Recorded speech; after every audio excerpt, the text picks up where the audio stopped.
Okay, see if we can get this dent out. See how these welds hold on.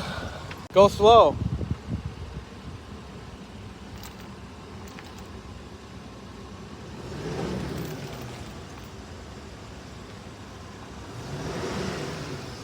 Keep going back, dude.